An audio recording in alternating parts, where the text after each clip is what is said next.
Bismillahirrahmanirrahim. Alhamdulillah, Rabbil Alameen. In fact, what I should be used today, this is September the 4th, Labor Day weekend. You know, the beautiful thing about today's program, we had a wonderful experience. Like after Juma, the family, we took Sakina up to Simmons. Simmons is in Boston. It's one of those, I guess it's an elite girls' school. It is. It's that one, and there's another one that the other super elites, like what's his name, daughter Clinton's daughter, and all of them people. Same thing with Simmons. Simmons is in Boston, and I don't oppose education, but I always help whatever way I can. But she was just souped up about, the studying process of which way to go, and all through high school, getting all the grades and right. Anyway, it was big. So finally, she went through the selection of all. She had access to all most of the universities. So she selected that one. I said, it's fine. But anyway, so I said, well, whenever you need to go, just let me know. She said, well, probably be the end of August. So I said, I'll be ready to go. So then they came and said, no, it's going to be September 3rd. So we have to be there on September 3rd because that's the way. I said, September 3rd? I got the schedule to go to this. I've been going there for 500 years, and I'm going there to go out, take my speaker, and I'm going to go harass them like I did at Islam. That's what I've been juiced up for that. So we went into them convincing me to go, and I'm saying, hey, y'all, that's a little suspicious, but I know how important this is, but I only go to university first time, one time. Finally, I said, okay, fine. So that's one thing. Then to go up there, I said, well, we got 100,000 cars, we can choose either one. But we're going to go into the dormitory, they have the little refrigerators, they have a list of stuff you can get and everything. So we spent a month collecting all the stuff. And then, so we collected all, and for them, they want to feel super safe. So they had to get new tires for the van. Now, I just went to the truck. Boston ain't but 400 and something miles. Let's say 400 and something miles, right? It's on. Okay. It's New York. Yeah, New York goes only 200 and something. 235. That's a 4-hour drive to New York. Yeah. And then, well, on the thing, the map thing, it says 400. Okay. Now, I tell them, to y'all, that's a long trip, but I just went to Detroit last week. That's 500 something miles, almost 600 miles. And I didn't get no new tires. I just made sure that they got air in them and checked the oil and the liquids and everything, and I just jumped on the highway. And I said, I do the same thing for California, but the tires is the 2 front tires, or 1 front tire. So I said, well, y'all got the money for the tires? Not right away. So I said, you give me a couple of dollars. Since, how many sisters got a van paid for and license and all that stuff taken care of, very few. Anyway, I said, you got to do some contribution. And no rent. Oh, don't forget about it, no rent. So that's a long conversation because I tell them about how we live. But anyway, so I go out to Sam's and some 2 front tires. It don't make sense to buy them 2 tires. And them got, I saw just load me up with 4. So I get them anyway. And the van runs perfect. It's the best running car. You remember driving that one? Tight as a drum. It's tight as a drum. And so anyway, we get all loaded up and packed up, and we headed up there. We had a nice trip. Of course, the police stopped us one time. What's the name? And I did my same routine. What an ATLL are you stopping me for? I'll tell you in a while. Let's see the registration. Let's see this. So they rummaging through the glove compartment, and all the old stuff is there. I said, every one of the insurance, the registration back for I don't know how long. I said, well, they want to give it. I said, do not get nervous. In fact, I was really firm about it. I said, that's the police. Because about he is asking, I just want to take my daughter. I said, you don't ask him nothing. So you don't be asking no police and he didn't stop me illegally. He ain't got no reason. And well, you see, I'm trying to be calm about this. I said, calm? What are you talking about calm? You ain't got no reason. I said, I was driving specifically the speed limit, specifically later on. So I already know the routine. I'm going through my routine. I go through this so often. The family said, just be calm. He's a police officer. Say, you don't do it and do that. I said, you all be quiet. I deal with the police. You don't know nothing about what you're talking about. He just stopped me. Finally, when it's all over. I do the same thing. I talk to him crazy. Then after that, he playing like he don't know when he stopped or nothing like that. I give him the whole spiel.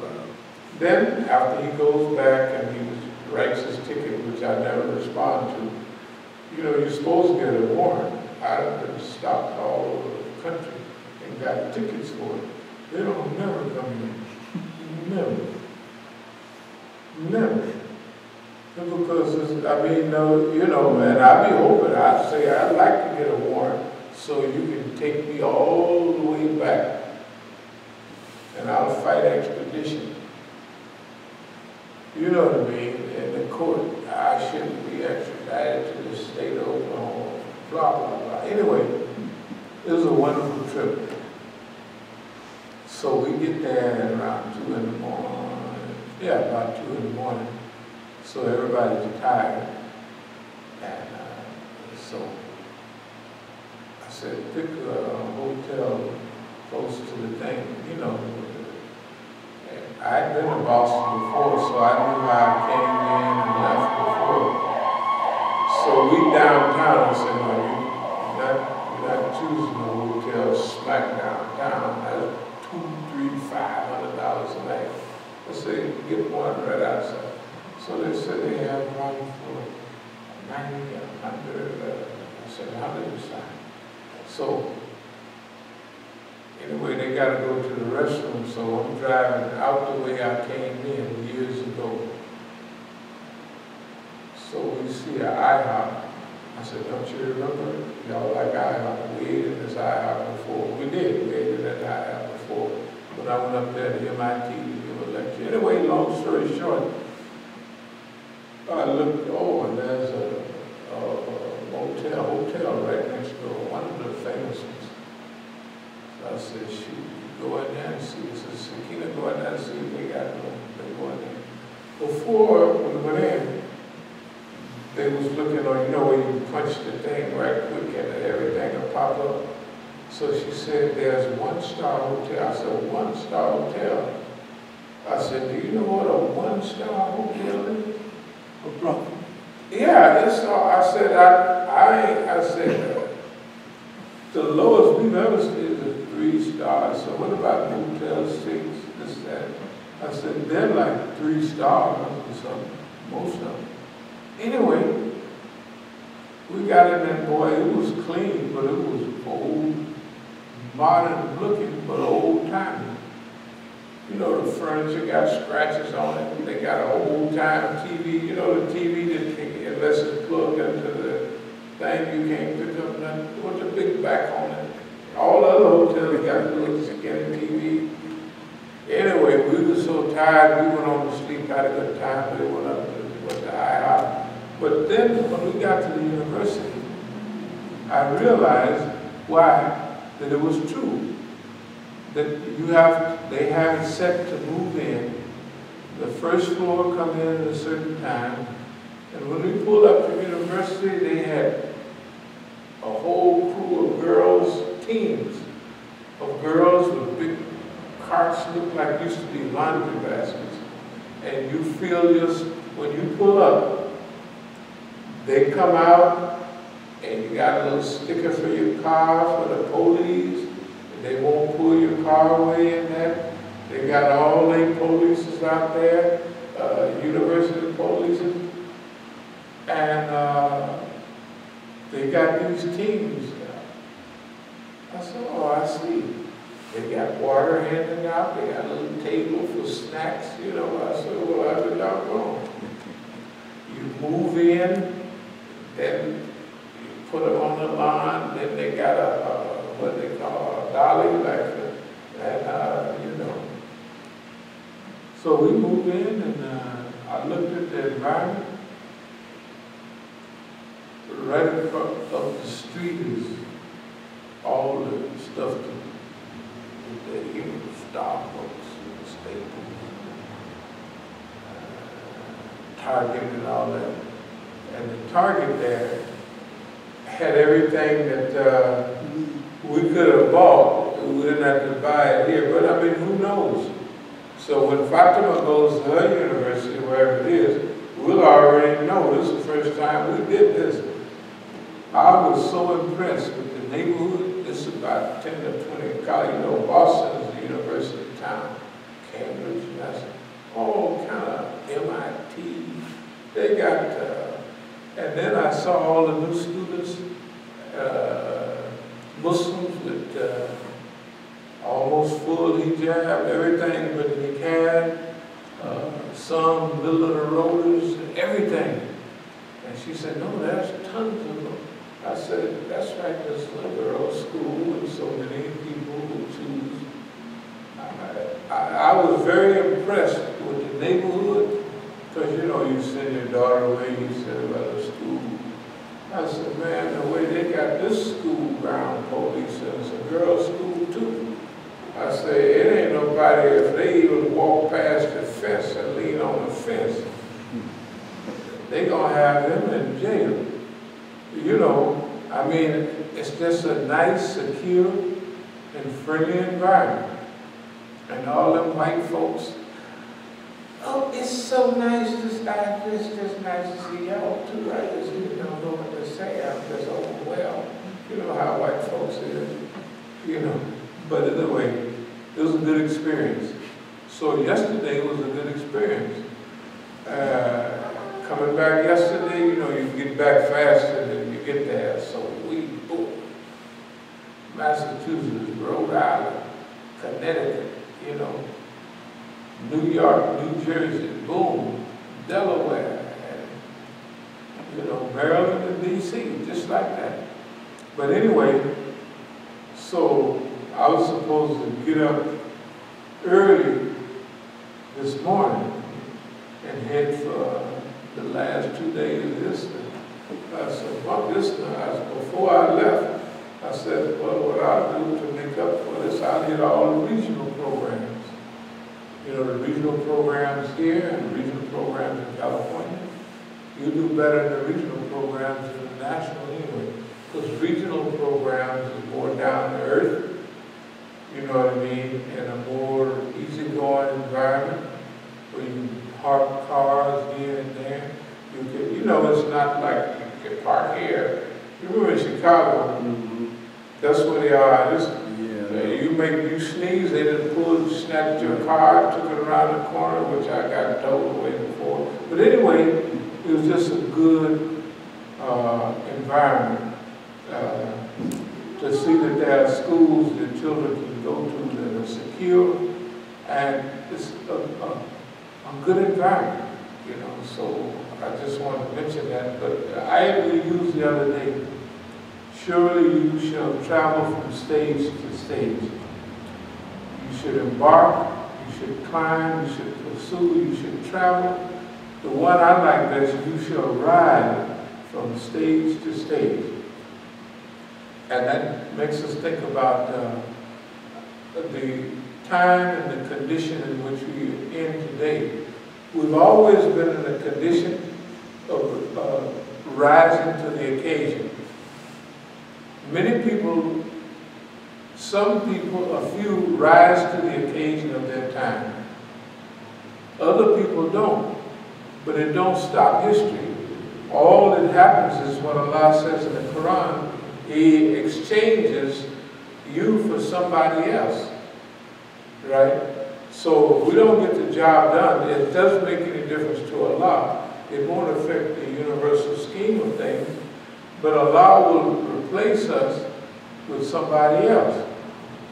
And I wanted to mention today about what we call resistance consciousness.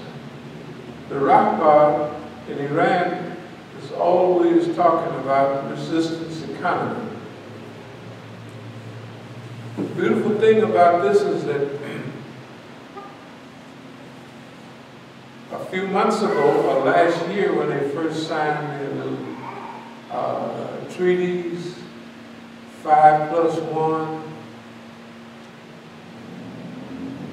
the diplomatic corps was insinuating that diplomacy is above resistance, and it was diplomacy that got them this 5+2 thing, So we focus more on diplomacy. The Rahbar said absolutely not.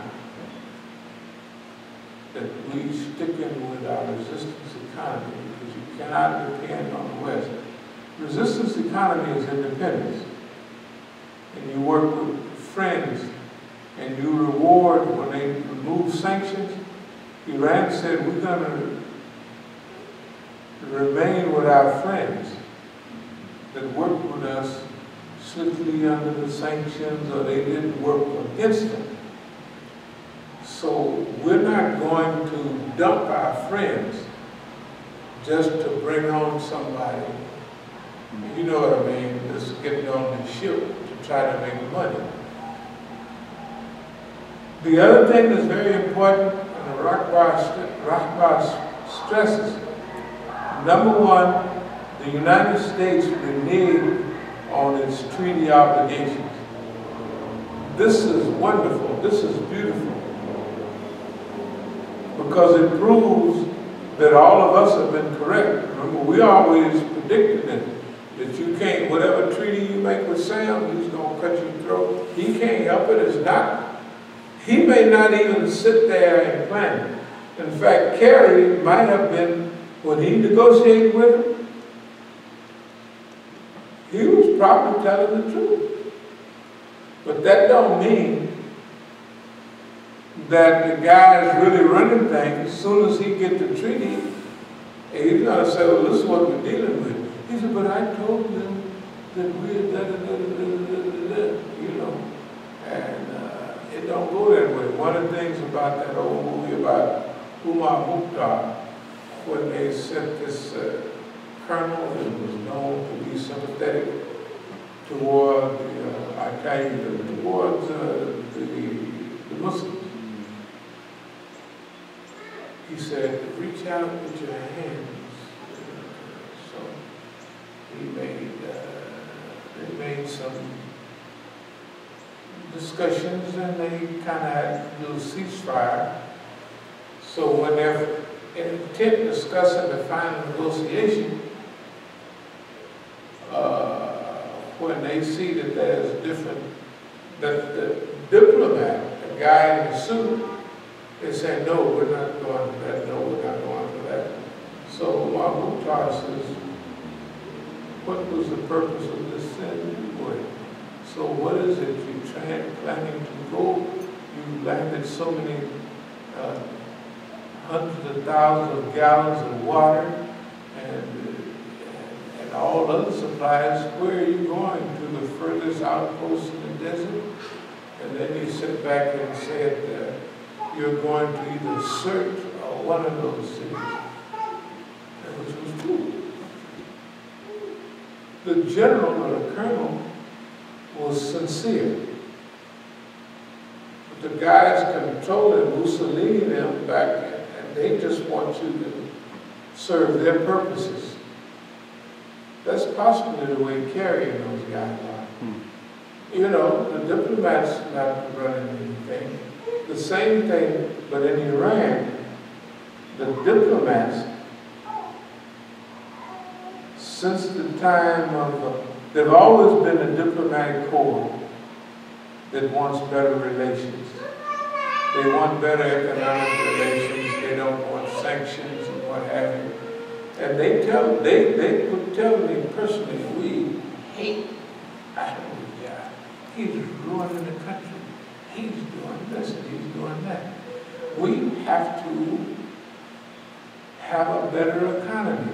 Okay, their class of people, their parents and all of that,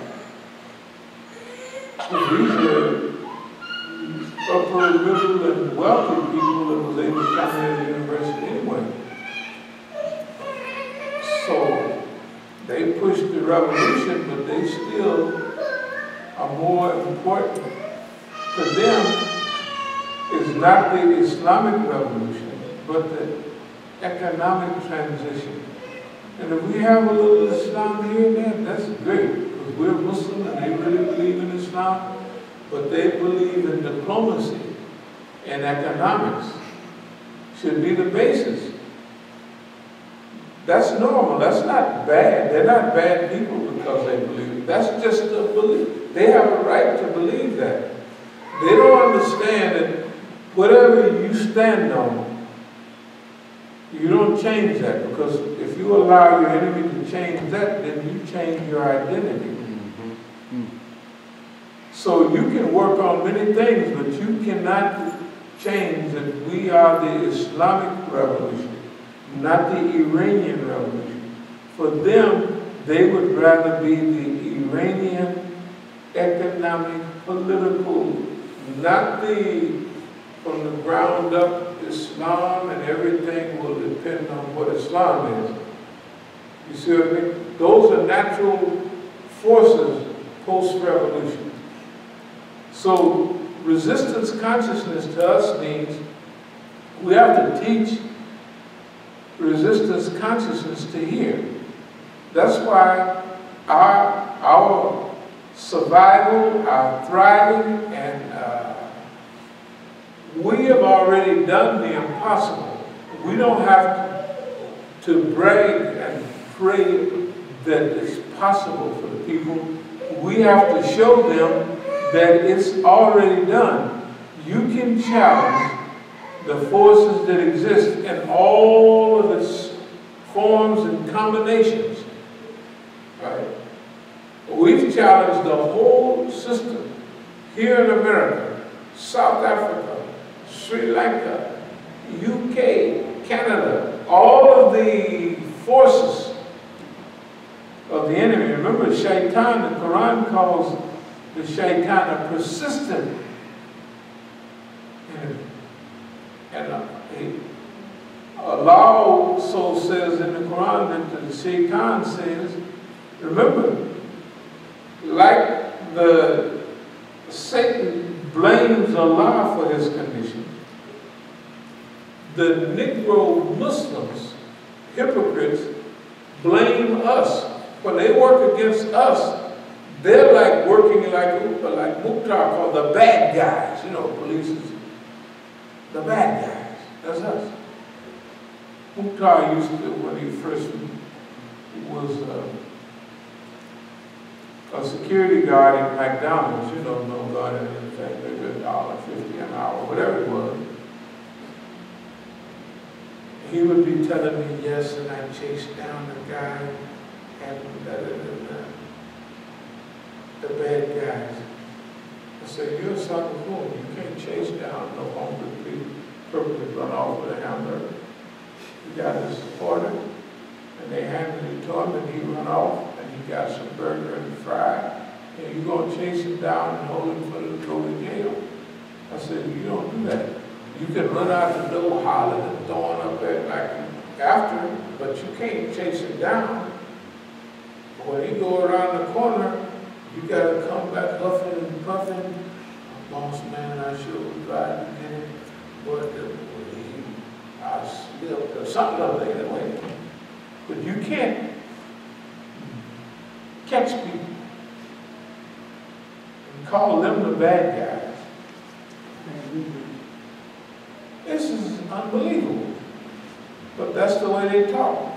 Jalil would talk the same way. He would talk like, you know, they would talk police. But Jalil, poor fella, had a police scanner. I don't know if you remember. All he listened to. And as far as security, do you remember any security? Ever? The physical fitness program? Everybody worked out but the head of the physical fitness program. And police patch. He police patch. And he would threaten, he threatened to come in that building, the weightlifting building. He threatened 5 or 6 times to come. I'm going to be in there. Yes, I am. I said, and all the time his tummy was getting bigger. Anyway, I'll never get to the end if I keep straight. So, resistance economy. Also, mission discovery. Mission discovery. When you discover your mission in life, you are almost home. Because you now know what you're about and what. And when you discover detailed mission, you know, I know personally, we all, when you should travel stage to stage, then maybe get rich and helping the black movement at the same time. It was a wonderful idea. But it's not the solution, it's a step on the way. You know, you ride from stage to stage. When I went to Algeria, I told the brothers in order to have a revolution, you need big money. So we should get in the drug smuggling business.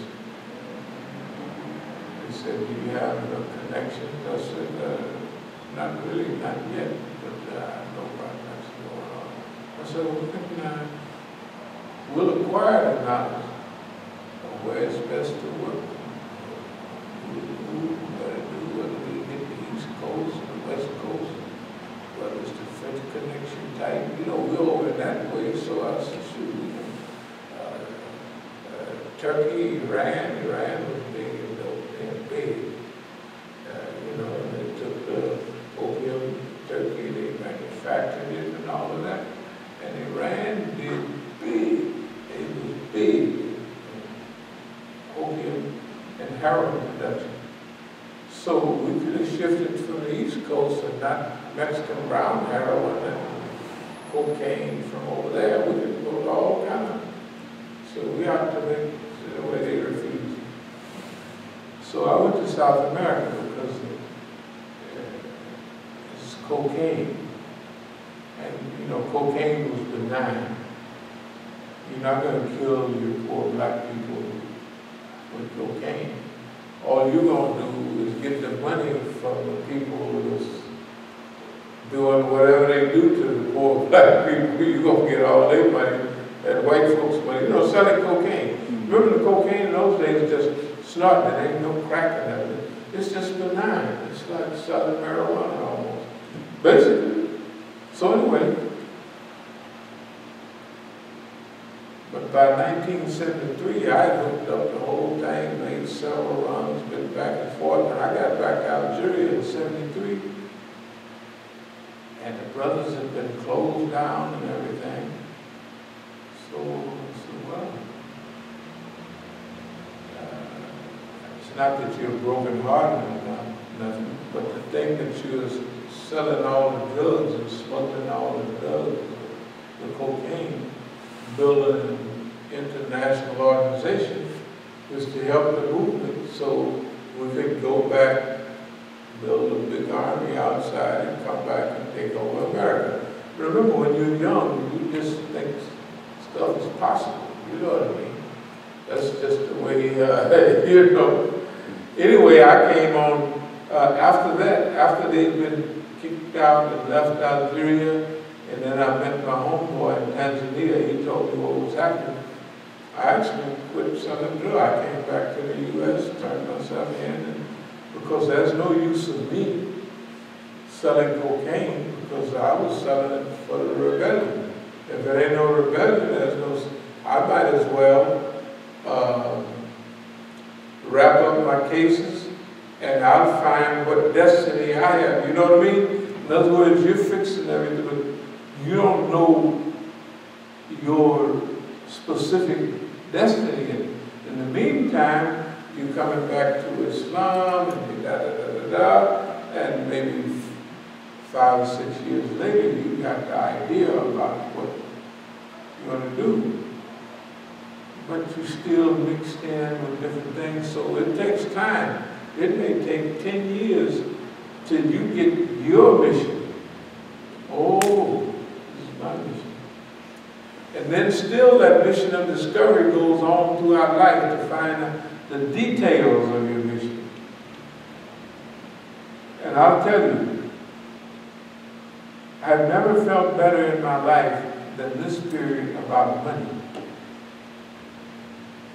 That's the beauty of your enemy, will help train you. Their goal was to take our money away and make us despondent. I mean, they hit 50,000 at the Masjid, 50,000 at home. For nobody with a job or no income, those are big hits. Other big hits, tax, 25 here, 22 there, you know, all that stuff, taxes and whatever they call fines. The enemies of Islam in Oakland are working with the government. They're engineering. They got a chart of what they can do to stop the movement. They did it then, they did it before, and they're doing it now. They're sitting there charting out what they can do. This is the enemy. Remember, the Quran says that the shaitan is saying, since you have, well, kind of blew my stuff, messed up my future, since you found me in the wrong, okay, no, you don't say that first. He acts like he got some sense. Could I have probation for a while? That's what respite is. Could I get a little probation? Yeah, you got it. Okay, now, since I got probation, this is what I'm going to do. You know, a lot of them lie, you know. Yeah. Human being, them niggas ain't worth S-H-I-T. I'm going to lie and wait for front, behind, I'm going to attack them from every way. Even on the straight way, you ain't going to find hardly none.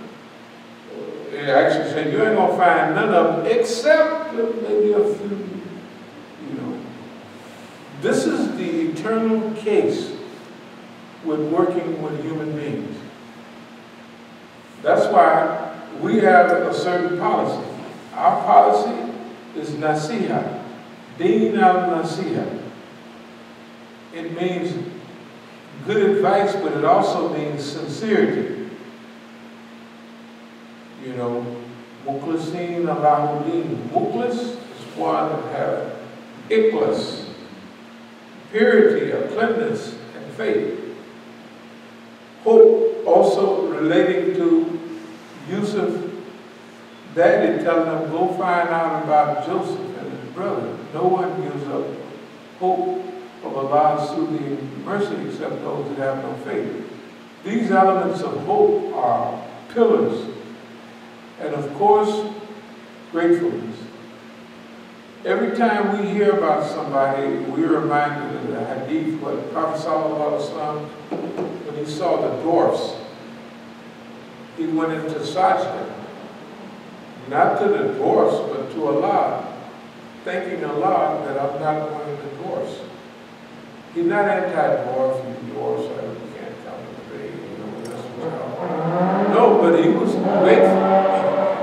When we see the dwarf Negroes, the dwarf Arabs, the stuff that come to them, we go into psychologically, we don't fall down, but psychologically, oh Allah, thank you, thank you, thank you, because I'm not like them. One of the dwarfs was here after June. The dwarf is stuff. And I just want to say this so we know what we're talking about. I'll get back to the subject. One of the dwarfs was in the prison for decades.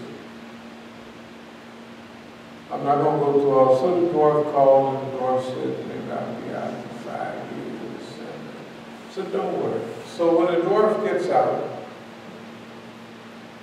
now remember, we're paying big fines and all that all the time. So we just able to hustle up a few grand. We wanted to have more. But a few grand, $3,000, $4,000.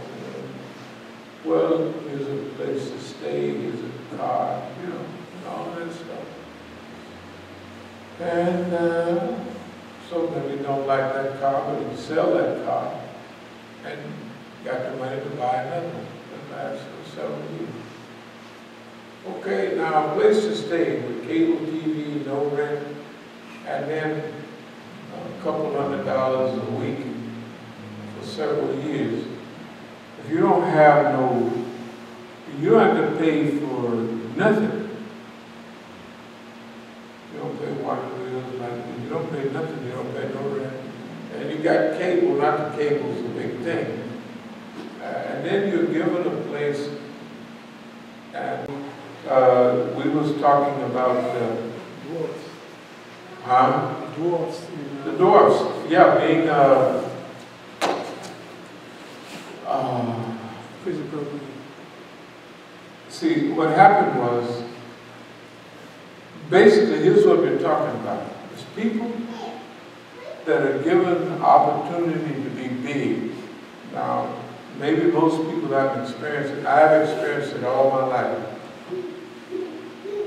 The people are given the opportunity. Now, you can develop a staff, develop a communication network for the prisons. We want to be able to help do all the running for the people throughout the federal prison system and later on any other. But this will be central headquarters.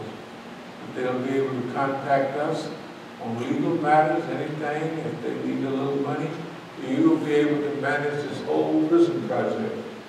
And since we're here in D.C., we've got a whole body of federal prisoners all over the system from D.C. that like us, they know us.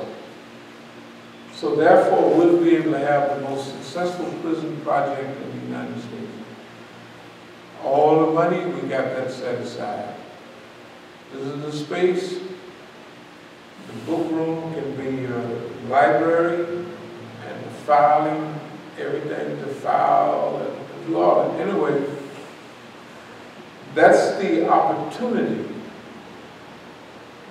to be big and to be important and to help remedy a big situation. And at the same time, we're raising money to build our other across the street, that we want to have transitional housing, people when they come out of prison. We're just setting that up as a part of the natural movement.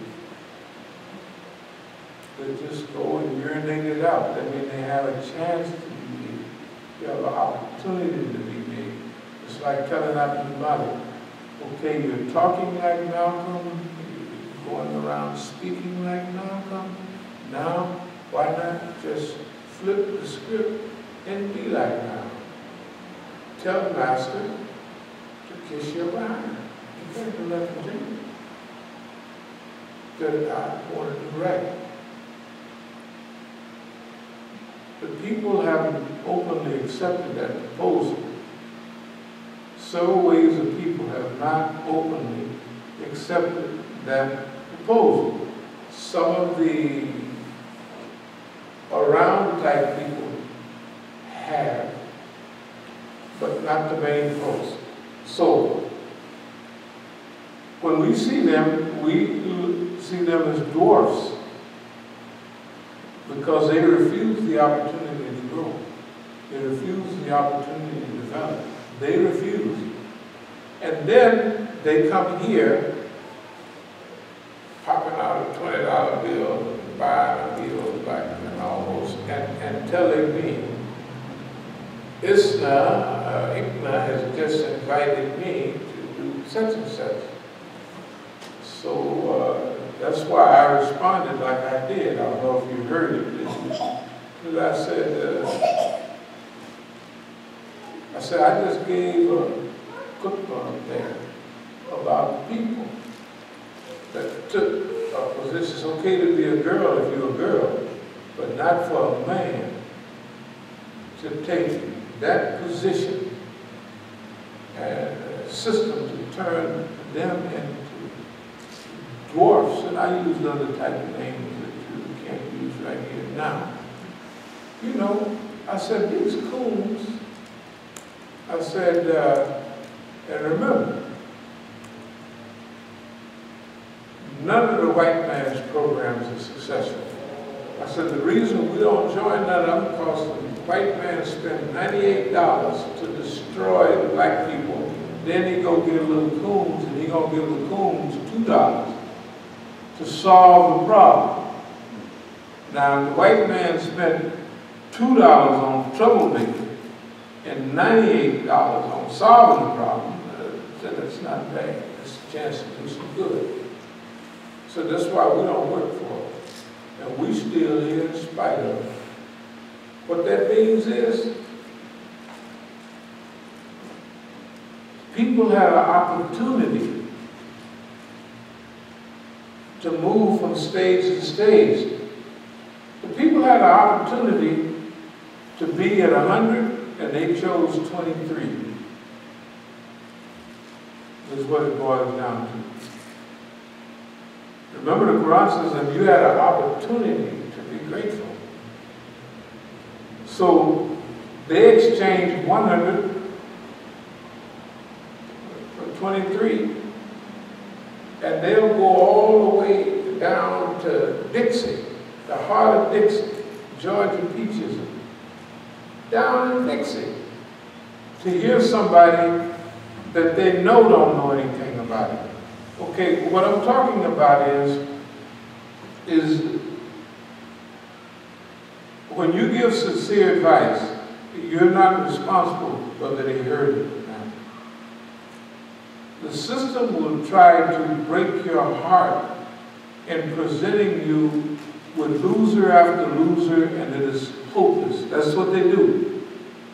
That's why the majority of the brothers that I knew, we may talk like we didn't close off this close. No, we didn't close it off. We came here to Washington, D.C. We went to Atlanta. We went to New York. We went everywhere searching for the great leader. And we worked with all the brothers in all those places because we know the rule. It's not a one-man show. It's not. I told one of our famous leaders that we all know and love that the day of the big-time leader, one Negro is over. I use the term, I say you have to have hundreds of big niggas. And it's just dangerous to be a big nigga solo. That's the most dangerous. That's like the dumb white man. If you live in a town, we're already talking about the 1% and the 99%. Look how dangerous it is if you live in a town and you're one family and one big house in the town and you own or manage 99% of the resources. The other 99 people in the town, right, have one problem to solve. You. Right? This is insanity. To have all of it. Right? It don't make sense. But to the greedy people, it makes sense. I want it all. We don't want them to have nothing. Okay? That's not I'll get back to what we was talking about. Finding your mission. No, we have our mission. It's an evolved mission. It wasn't we evolved. All through when we talk about black nationalism, black liberation, black power, Islam on all the levels, till we evolve into a priestine, what we think is clear, precise Islam. And that's what the driving force between what we do. It don't sound like it, I know. The language we use, we're not even trying to sound like those phony Negroes. Yes, brother, where you from? I ain't from Carolina. Well, where the hell did you get an Arabic accent? Why are you talking Islam, talking English like you came from Pakistan?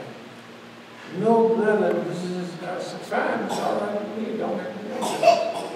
So technically, I'm from Arkansas, and I hope I kept some of my accent. But anyway, you will rise from stage to stage. The shaitan is going to attack from every direction. And I'll speed up. Therefore, the shaitan's job has been the same. To divert or diversion from your mission. Divert black people from their mission.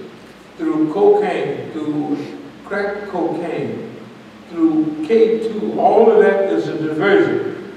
Keep them from their mission. These people have already become mission orientated. They are people. If we don't kill their leaders now, Malcolm and King, they're going to stumble into the right thing to do.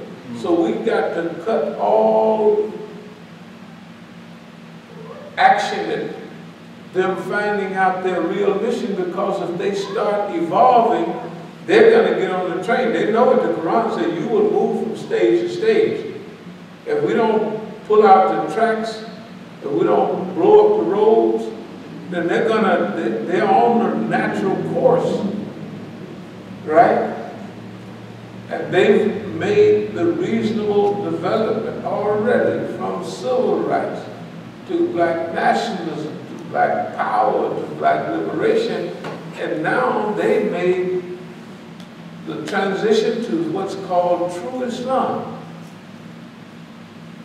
At first they was arrogant about it. J. Edgar Hoover said it would be as hard for you to teach the American Negro true Islam as it would be to put pants on an elephant.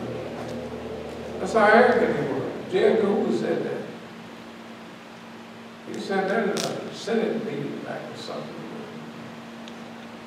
Hearing. But after a while, 70s, they saw, oh my goodness. So they went out right away and they surrounded the Negro and they crushed the Negro and they did everything that they did to the black movement. Therefore, there is no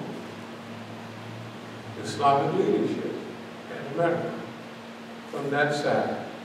All of them are schoolboys, and all of them from Siraj Wahaj, never played a part in the movement.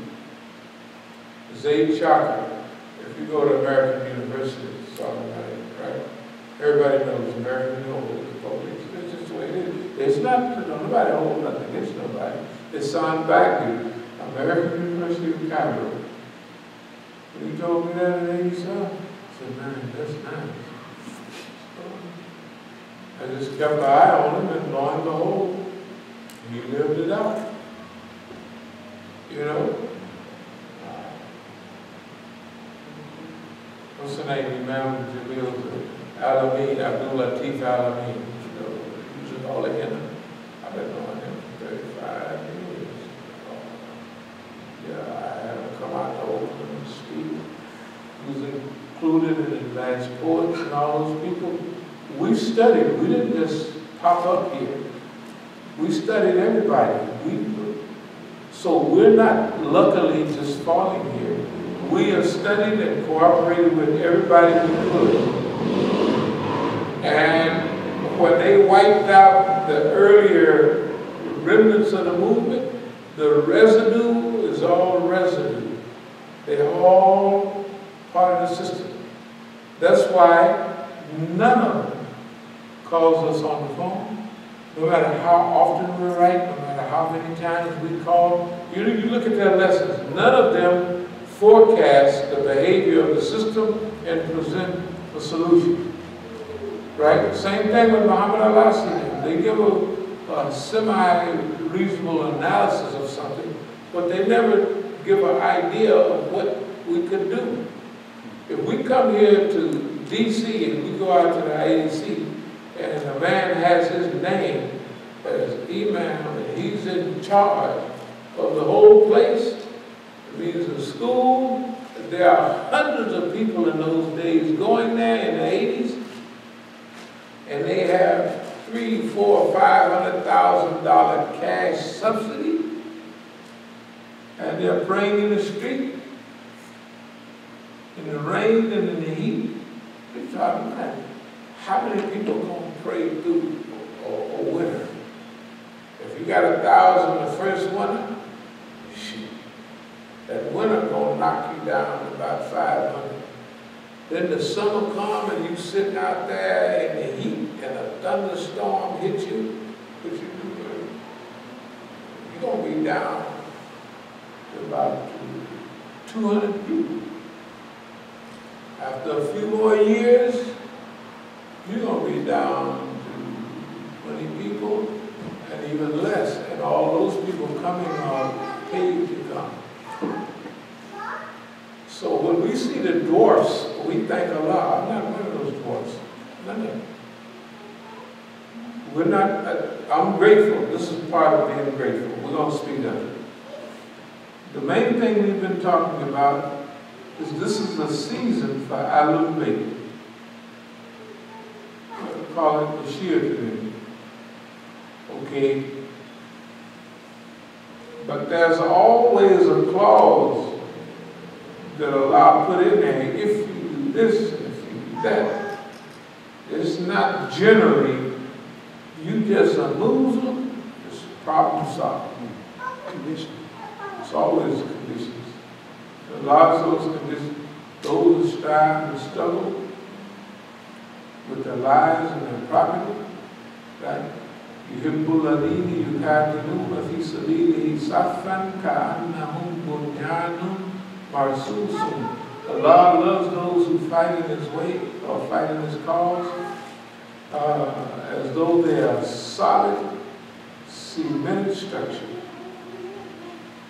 Okay, so now the Ahlul Bayt, you can see a lot of them chosen.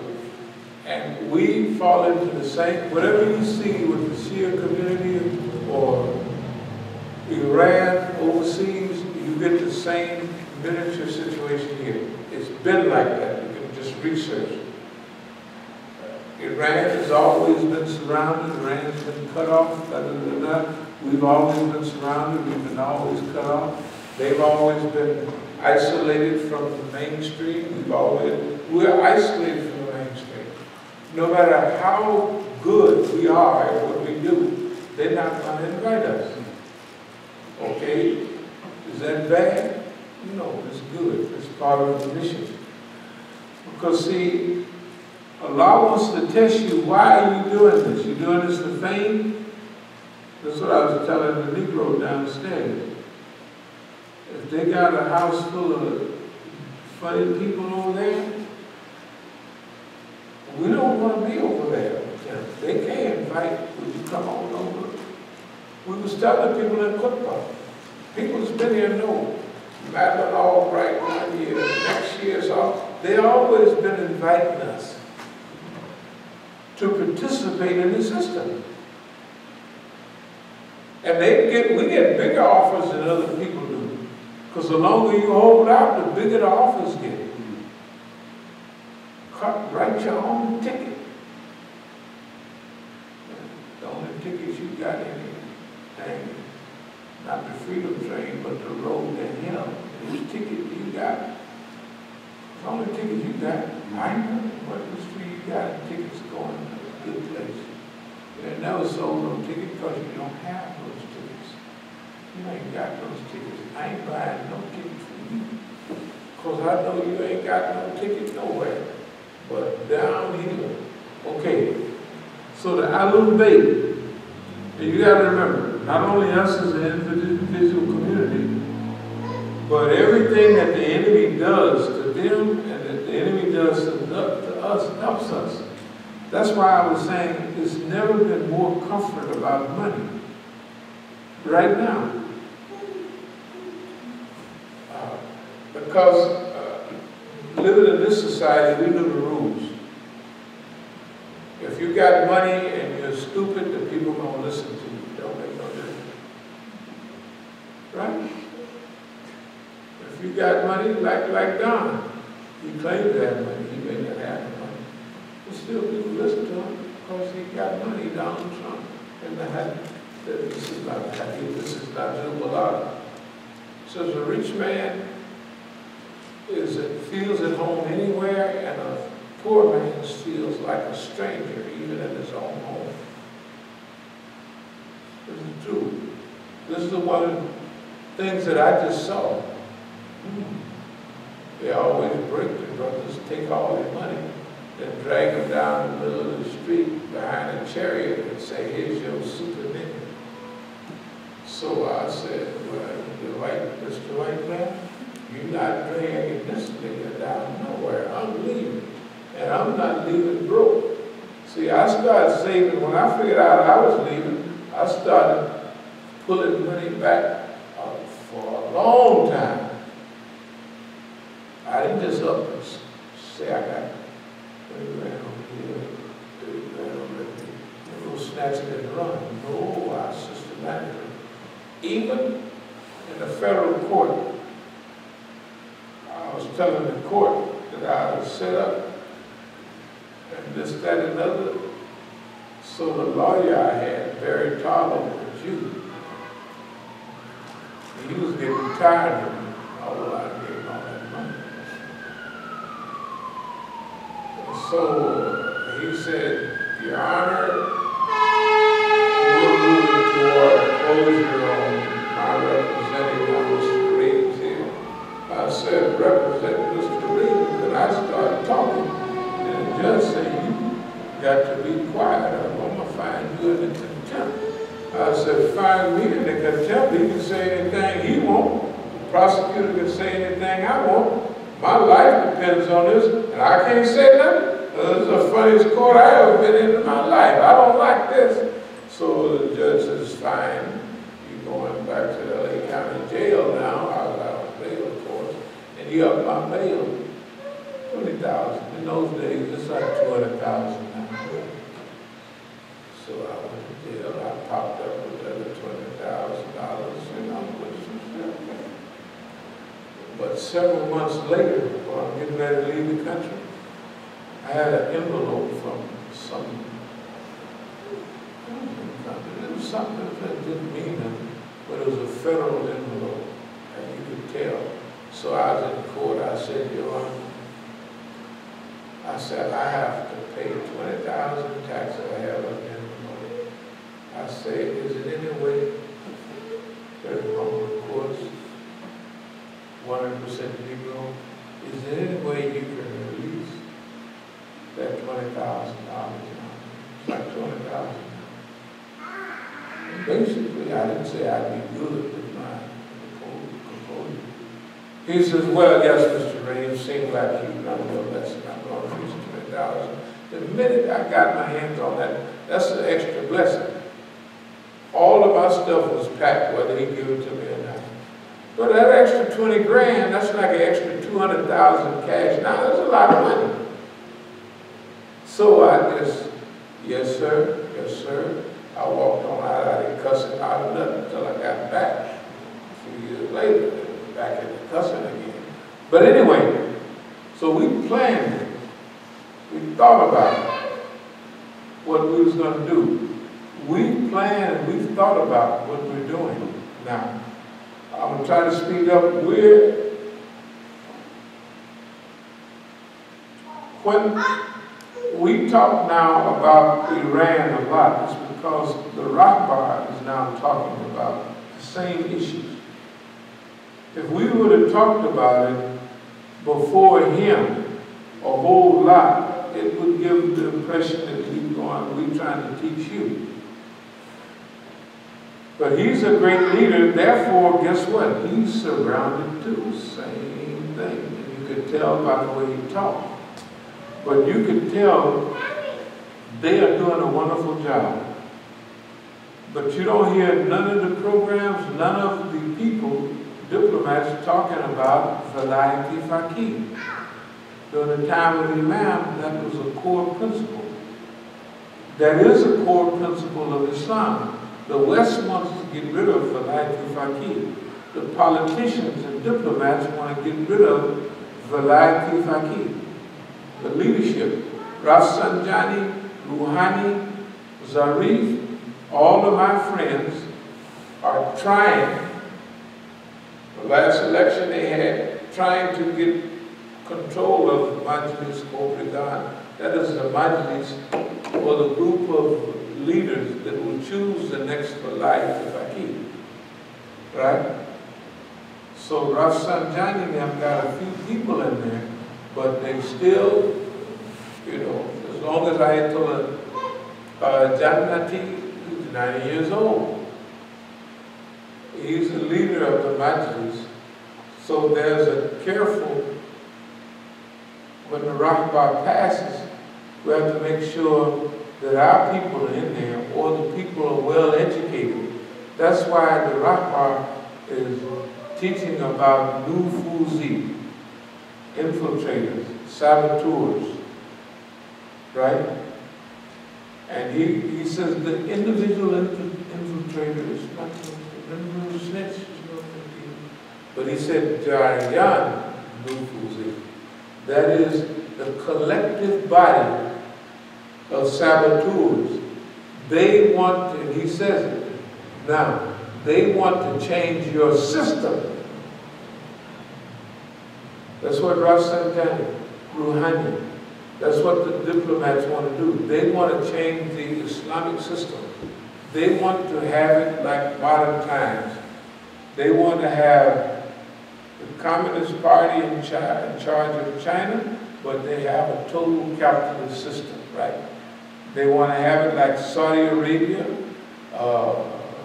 claim to be Muslim and Islamic, but have it without Islam. Saudi Arabia, right? The great Islamist without Islam, right? There's other things, but in short, they want to have Iran without Islam. The diplomat, yes. The separation of church and state. Yeah, they want to have it And to have here, and so that the core of what you are, the core Islamic beliefs, carry certain characteristics with it. But the core of economy carries certain capitalist views that you are willing to compromise and cooperate in order to make more money. The Islamic view says we cannot cooperate with certain evils, and we cannot adjust our principles because this is what Islam stands for. Okay, the same thing with us in the U.S. It don't make no difference. There's 4 or 5 of us here. We're still the biggest thing since sliced bread in America. That's just the way it is. We're 5 or 10 times as big as Malcolm and King put together because of the time that we're living in. The Nation of Islam has more people, but it hasn't evolved. It's the same lingo, same language, same position.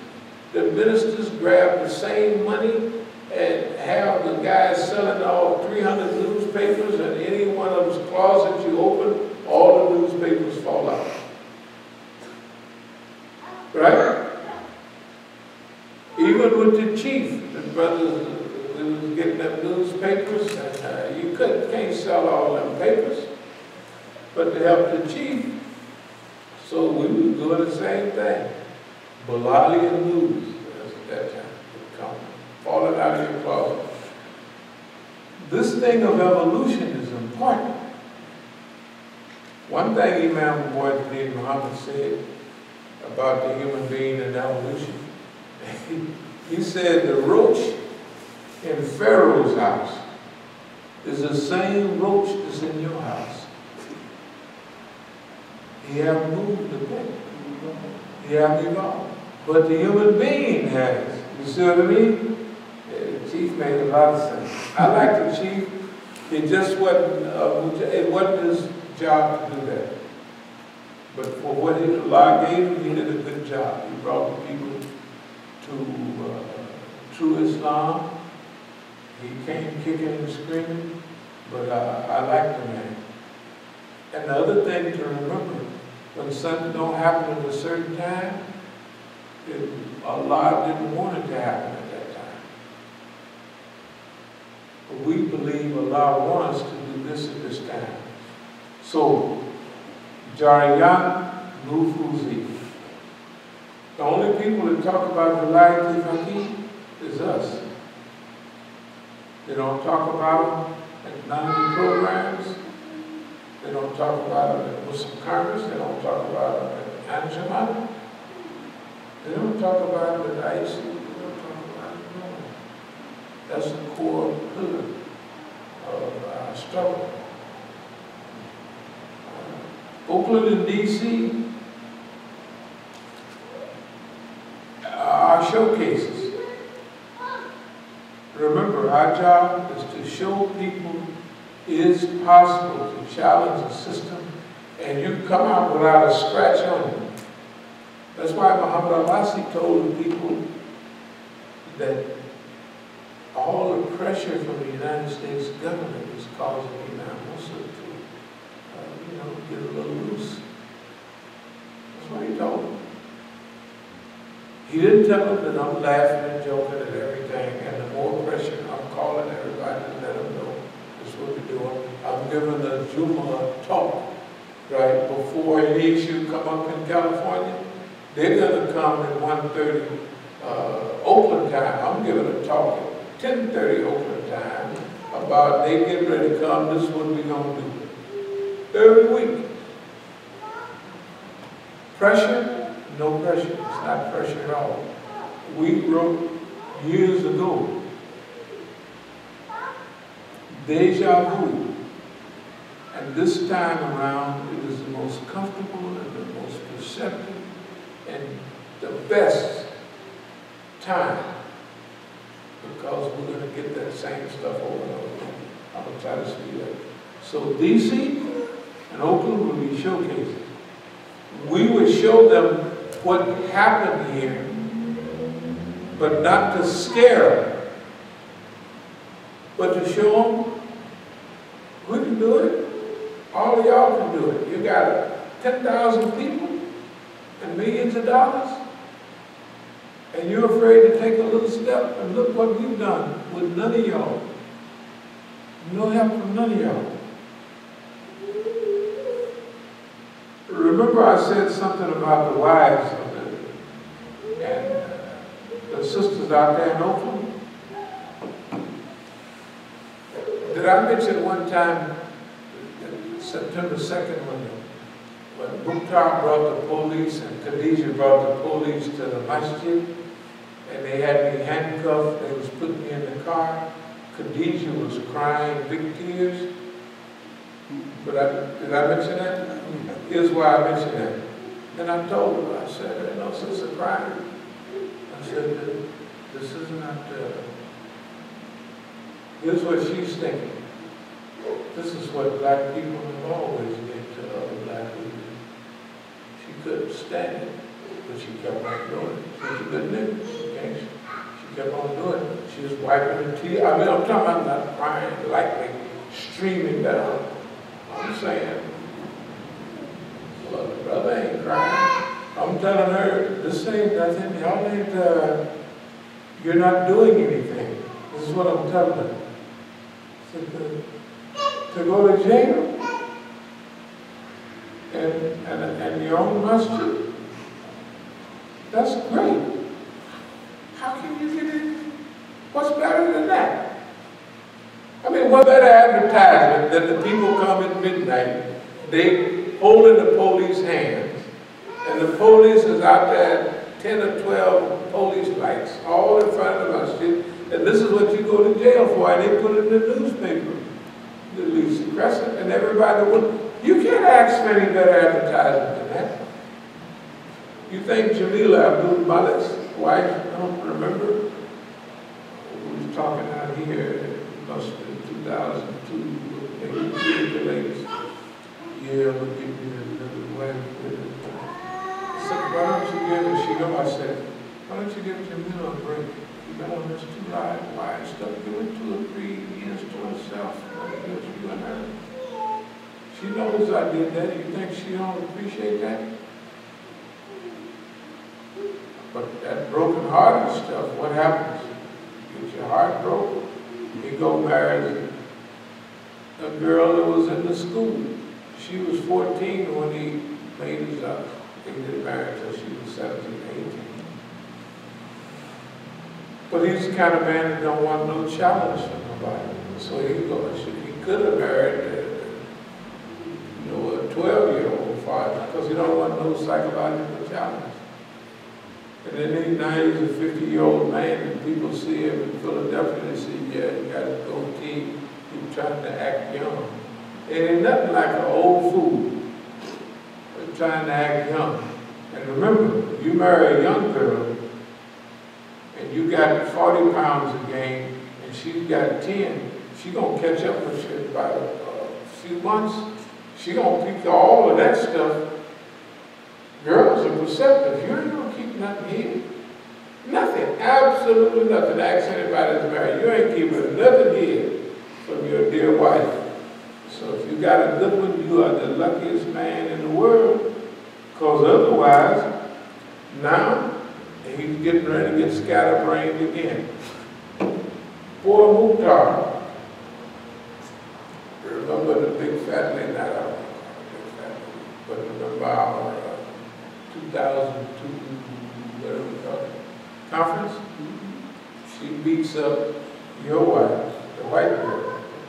They're all in together to disturb the whole peace of the whole conference. So, Mukhtar don't call me on the phone. Khadijah called all the time. Why? Because she's been the battering ram. When Halle Berry was getting ready to leave, Abdul Malik, he sends her to beat her up. When the little yellow lady, remember the school principal, and then they got a little, they both, yeah. She's doing something at the school he don't like. He has Khadijah beat up the girl, and she got 2 or 3, not PhDs, she got at least a master and a half, and probably half of them was, spent a lot of time in school. So he's gonna put Khadijah on me as a batter. She's supposed to jump on me. I said, child, you don't know nothing about that's why I have. Them people are so far out of their element. You know what I mean? If you've been fighting a white man directly all your life, I'm not going to call them names like W's or nothing like that. That wouldn't be fair. But what can they do? The other thing I want to mention is, after doing all of that dumb stuff for 3 years, 2013, 14, 15, the end of 2015, they're supposedly going to take the money out of our accounts. They have nothing to do with it. And they do. But the government does that. Khadijah calls me and says, yeah, you bragging the good book about you ain't never been broke when you broke down. I said, well, don't worry about it. I said, have a good time and do whatever you do. I said, you think I'm a fool? I said, the government ain't gave you niggas that money. You ain't spending no money. That's the government's money. And they using you. You are what we call a fool. Anyway, the point is this. When it comes out like that, we started to hit them right away, the whole legal stuff, we pulled back and froze on it. That's why we haven't been to Oakland longer than history. I ain't never been. This 8, no, it's 9. No, it's almost 10 months. I left Oakland in January, December, early part of January, because I went to Iran in late January. Here's what I'm saying. They help you. I did always make sure we had money. And that was part of the, it's just one of the gifts that Allah gives you, that you always. Well, this time they had made 7 or 8 direct hits. That's pretty good. That means they were paying attention to what they were doing. And for a minute there, except for extreme emergencies, you could say for a week or 2, you didn't have any money. But after a month, 1 month, we back on the road. So I said, I'm not going to go to the court. I'm going to prove a point. You think you're going to use money from? We're writing that money out of the picture for now. We're just writing it out. And we doing like bad niggas did in the old days. You start from scratch all over again. With your fines, with your fitna, and you make a comeback. That's why we just like that one. A setback ain't nothing but a setup for a comeback.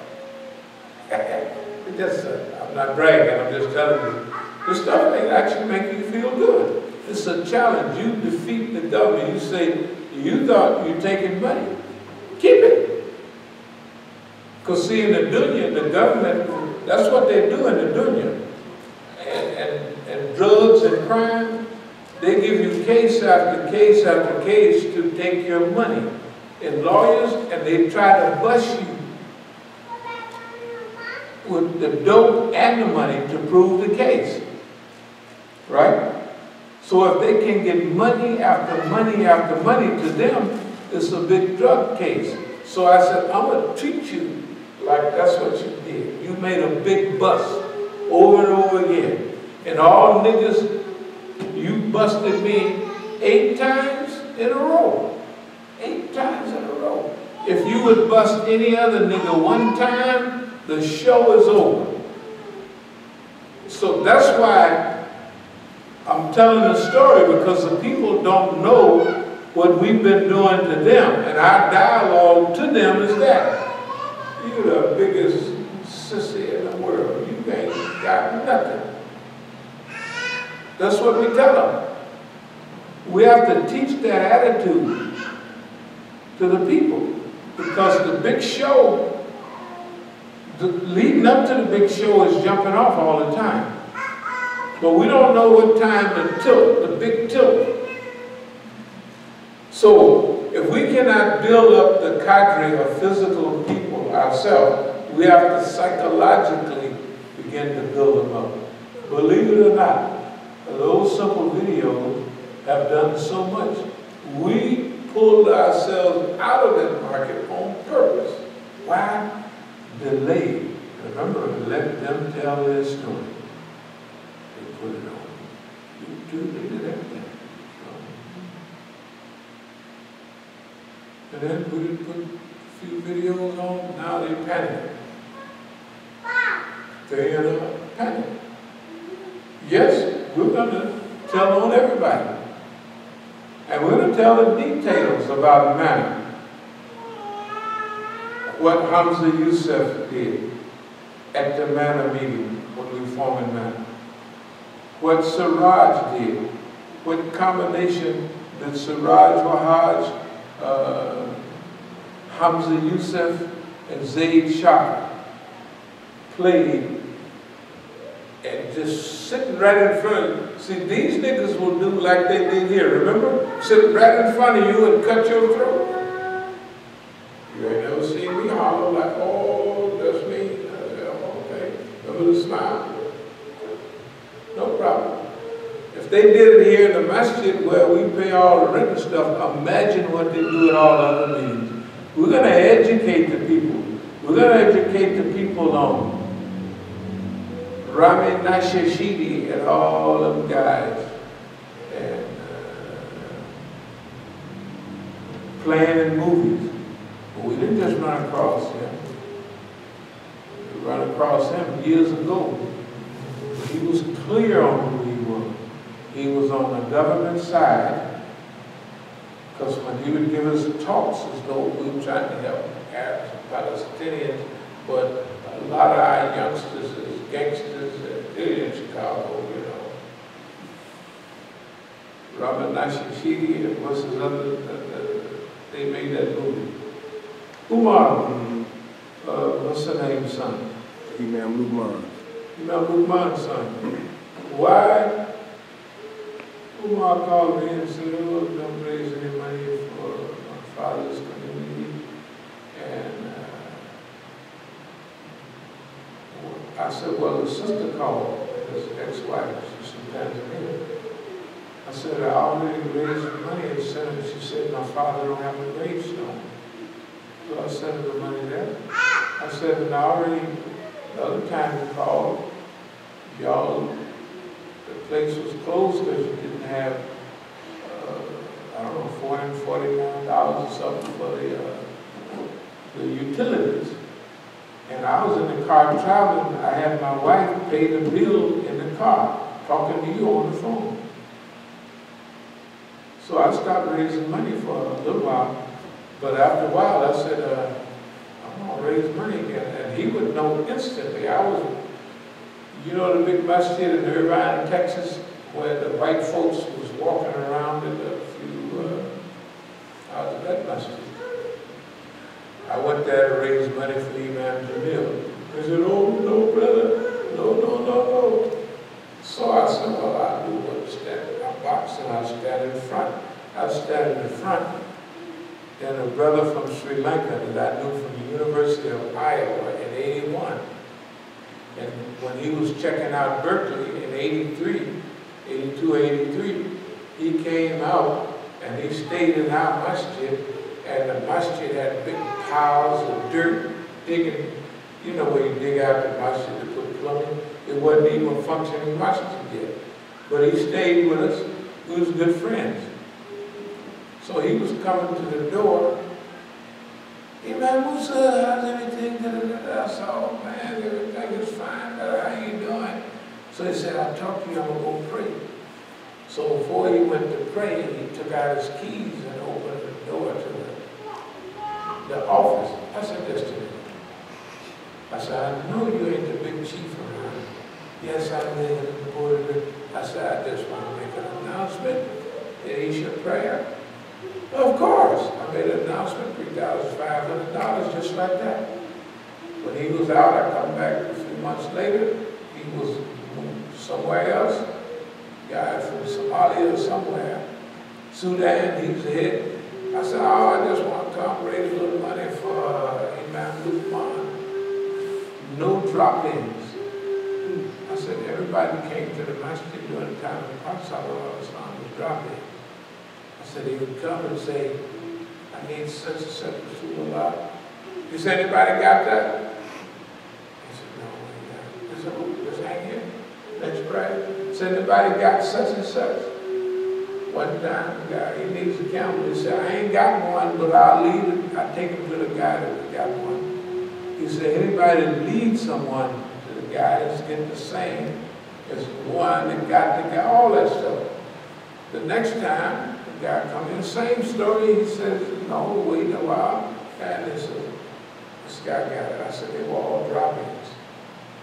I said, you like the sooner, don't you know? It didn't work. So anyway, I'm trying to tell you, these people, all on the same team, to stop us, all the big centers, all of them working in harmony together. So the night I asked to make that thing down, you know, I used to go to Dallas a lot. I still do it this time. When I got to the hotel, finally I got to make a little announcement or something. This is months later or a year later. Umar Reagan, that's his name. Like Ronald, we call it Umar Ronald Reagan. He calls me and says, we don't want you to raise any more funds because people keep the funds and stuff like that. So I told him, all right. But after a while, I said, I'm not following his advice on that. Especially after they gave him and Rami Nashashidi that movie contract. They made that movie. What was the name of that movie? But they was both detectives infiltrating the movies, the Muslims, right? They were saboteurs and snitches. They played their real part. They played saboteurs and snitches. Police detectives or something, infiltrating the Muslim terrorist mafia, dope selling, stuff like that. They participating in giving the Muslims a bad name, and it's only 1 or 2% of the Muslims like that. They're trying to portray like 75% of the Muslims are like that. So the point is this, we're not taking their lead on nothing. I'm going to go and speed up. So,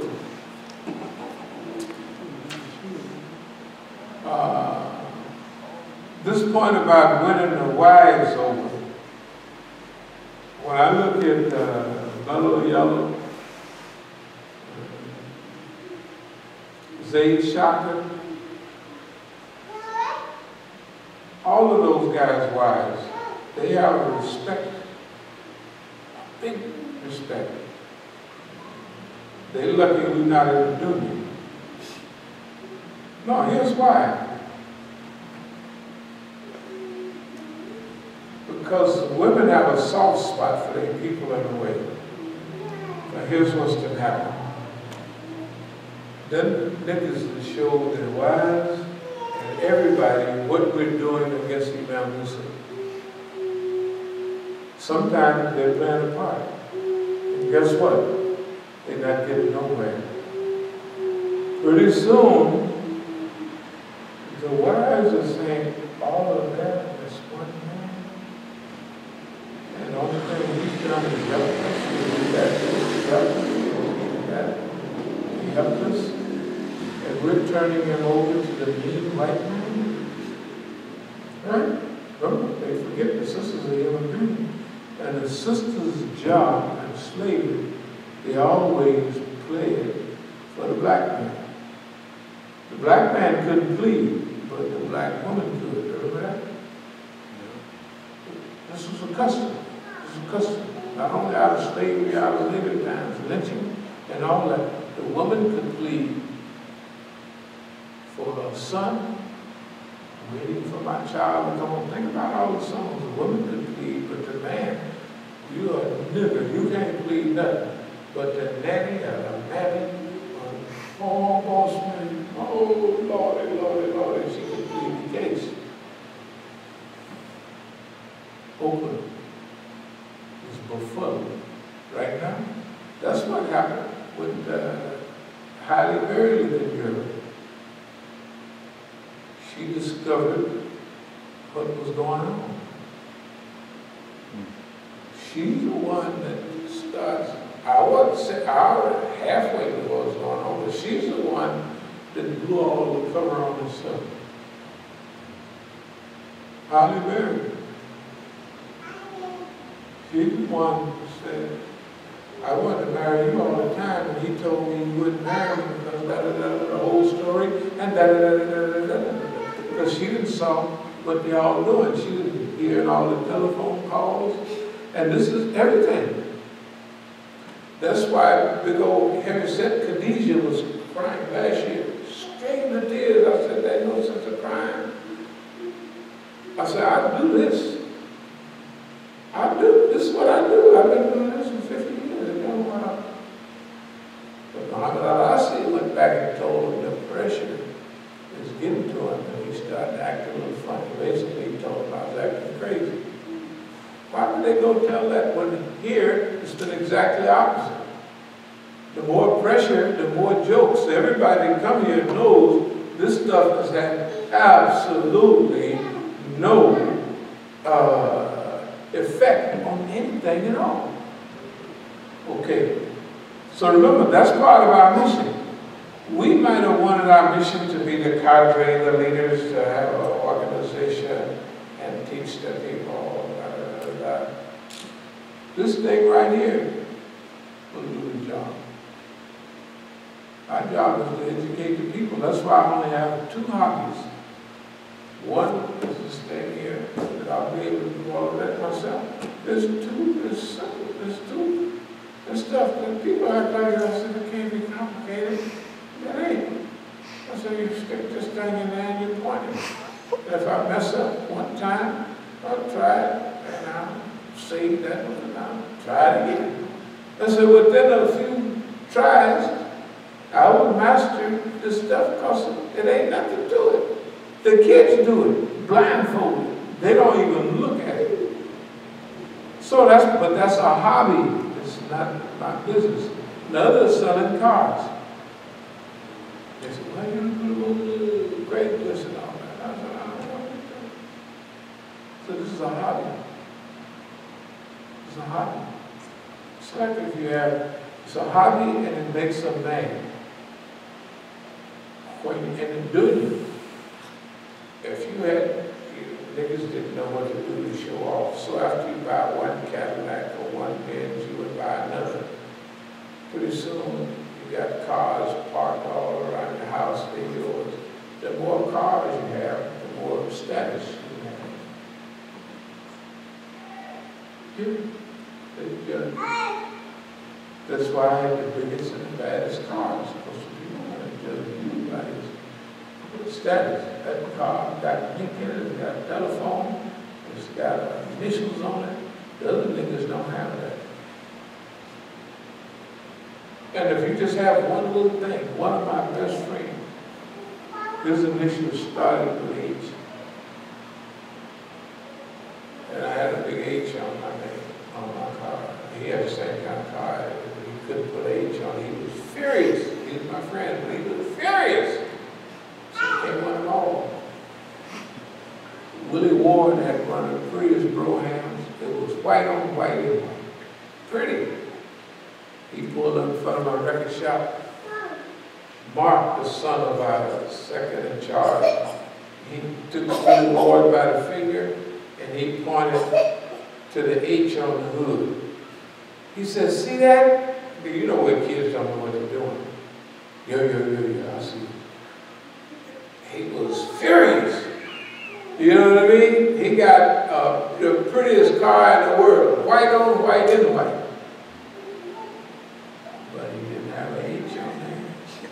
Or a WW, Willie Ward. He can't do it because I did it. Those old cars out there, everybody have one new car. Their car costs more than all of those cars out there together. They're one car. So those are all used cars bought at auction. In fact, most of the time, one new reasonable car, those cars don't cost half as much as a modern middle class car, like a modern Chevy or something. What they cost, $25,000? The Impala is about $30,000. Huh? The Impala, the sleeping Impala is about $30,000. Impala is $30,000. No, definitely. All the cars out there at the auction did not cost any $15,000. Not even close. No. 1/3, all of that stuff. That includes the SUV that we just sold. So we'll sell it. By the way, I have to mention this to Negroes. You remember the van you drove back, that burgundy van? How did it drive? Drove good. Drove very good.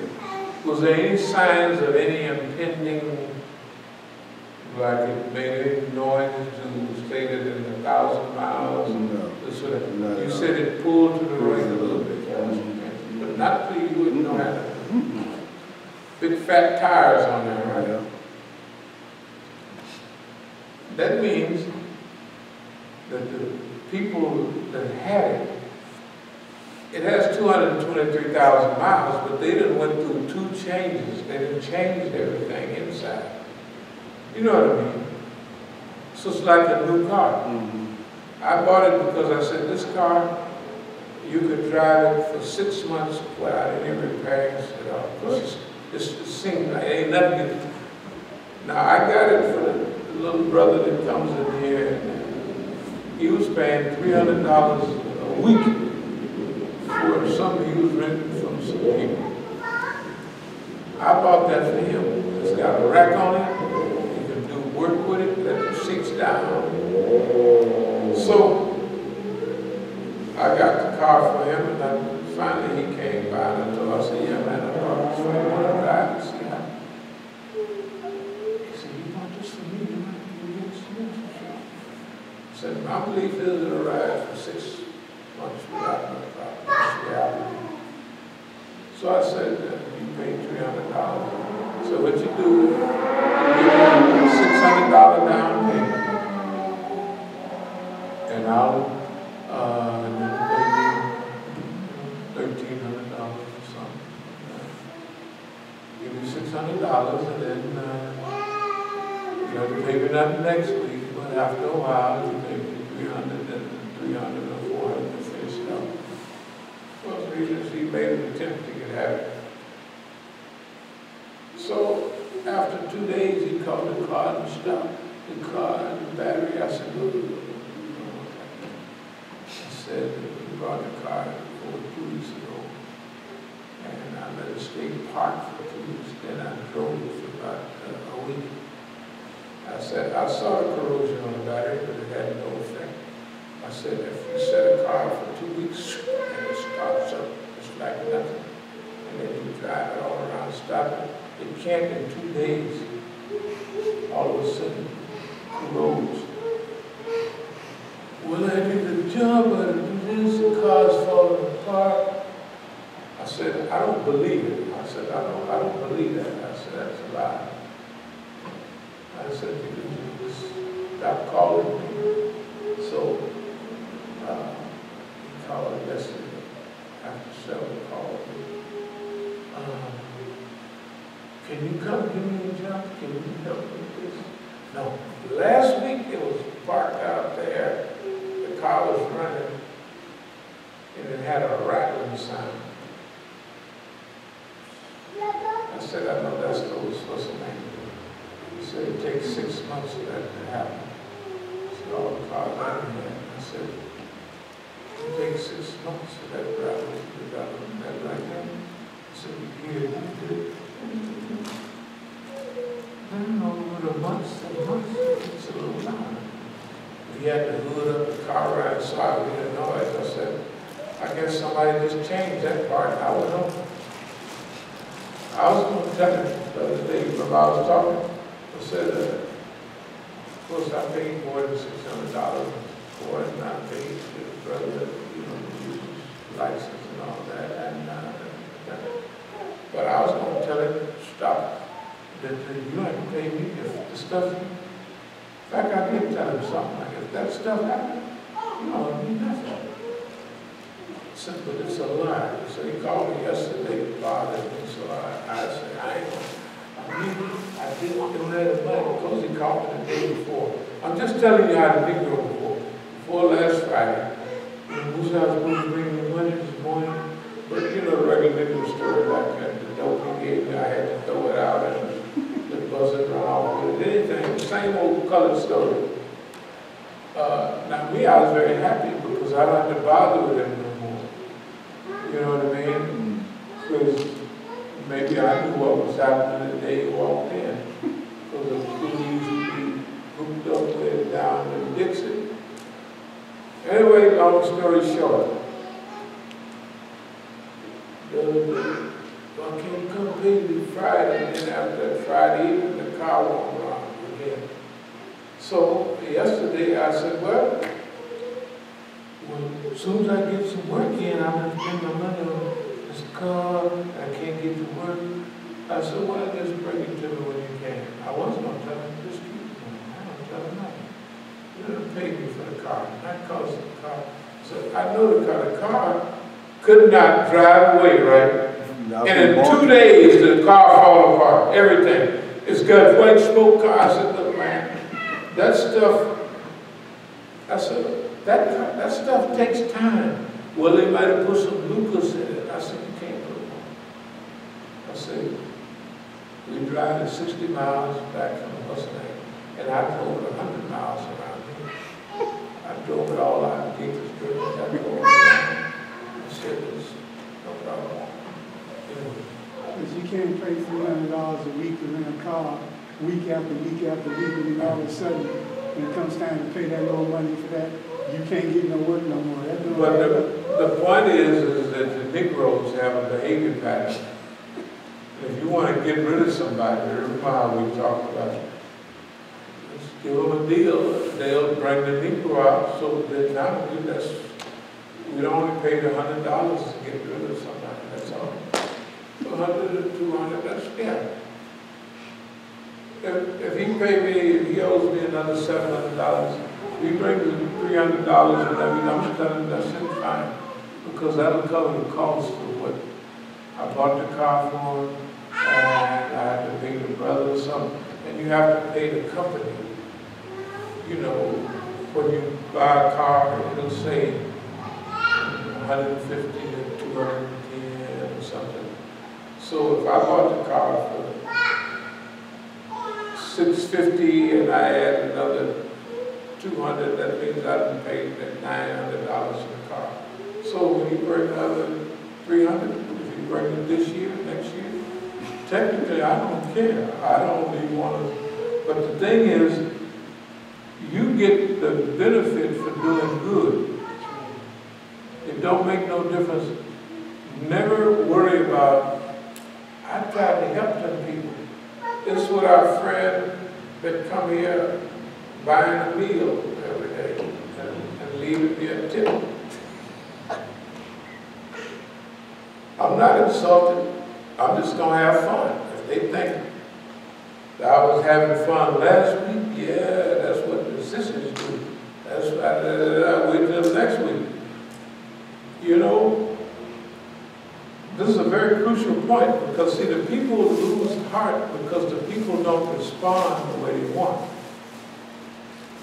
The job of you and I is in the same job as Prophet Peace be upon him. It's our job to preach openly and clearly. It's a job, Allah's job to soften their hearts and call them to account. I'm going to wrap it up, speed up and wrap it up. So, showcase. We have one, the wives and family. Boy, Abdul Malik, remember I was telling you, he had his sons meet me on the trail, and they would run by me like this. Here I am. They wouldn't look at me. Okay. Whatever he done told them, they done did this routine several times. They know how Imam Musa had treated their father. And now they know all other people are doing this against Imam Musa. But it don't seem to be having no effect. They began to look stupid to their wives and children. And then what's even worse, the white man began to look. They didn't write history. The white man did this, the white man did that, and it worked. And now they only see in their crew. All of the people they know are working against Imam Musa. They're not making any, they're making heroes. they make heroes by doing what they do. You see what I mean? So we thank them. And guess what? See, you never know when the comeback is going to come and from which way it's coming. You see, all those people that have seen the truth, maybe it's 20 years from now, when the government shoot down their little cousin or their own child, right? Or one of them goes, it's a semi-snitch, goes to prison for 25 years. Anything. Bam! See, that's what longevity does. It produces so many environmental circumstances, the government loses track of 85% of it. They do. They can't keep track of, on this day such and such happened, it was raining, it was cloudy, it was coming from this way. They don't, all the record don't show all that. You know all of that. And guess what? We've been making CDs and DVDs about all of this for the last 30 years. And anybody that listens to 3 of our CDs, or 5 at most, is going to have an idea, no matter how far back they go. Okay, I'm going to try to speed it up. 2 hobbies. Deen al-Nasiha, sincerity. Hopefulness is automatic. Gratefulness is automatic, or we train ourselves. Okay. As we said, the system made their people famous. The system made Siraj, what's the Negro that wear a scarf around his neck? The Negro, John? No. The Negro with the funny hair, Cornel West. Right? Yeah, that's him. Jesse Jackson, all the system made all of them famous. Right?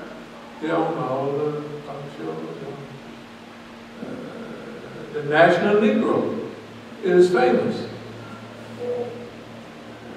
But their system have made heroes out of us. We're heroes. Yes. And their longevity has not helped them. It's only made it a little worse. So, eventually they'll have to explain their behavior. Siraj will have to explain. No, Yellow will have to explain. You mean, is it that you didn't know that that's how the system worked, or you just wasn't telling the people which one of them? No, they're going to be brought to account. Resistance economy, movement independence, Oakland story is a world story. It's the greatest epic in modern history. That's what it is to us. So we are educators, motivators, cooperators, and guides. And we have to teach, and we are teaching possibility thinking. That's why these are so repetitive. The talks will be repetitive for the next minimum of 2 years. It's going to take that long to saturate the people with this information. The old concept of it's done. It is done. Why is it done? Because it's already done. We've already defeated the enemy. They keep coming to try to come back to reopen, to have a recount. So now y'all count it out. You did it. You got your butt whooped in front of everybody. You did this, that, and that, and everybody saw it. And it's in the papers. What are you talking about? You think that's bad? Wait till I go to Oakland and show them all this information and stand out in front of the Oakland Tribune and show them all those worldwide pictures and say, you got this going on in Oakland. It says Oakland and Oakland River from Egypt to Oakland. You ain't never wrote about it? What's wrong with the Oakland Tribune? I'm gonna be out there every day. Yeah, what's wrong with y'all? Then the people gonna say, why are you here making that noise? I said, look at him. All this is going on. You talking about terrorism, they do this and that. My Lord, what's your name? You look like somebody. My name is Big Hank. You ain't Big Hank. Big Hank is 8 feet tall, and got no room for it. I said, oh, the roofs were down. I do this. That's right, you up there on my carpet. That's right. Yes, sir. It's a done deal. It's a done deal. And D.C., as bad as the people of D.C. is, somebody told me that the Negroes that was here had a Watkins Park reunion. I don't know if they really did. They really did. They met at Watkins Park. Last week. To do what I wanted?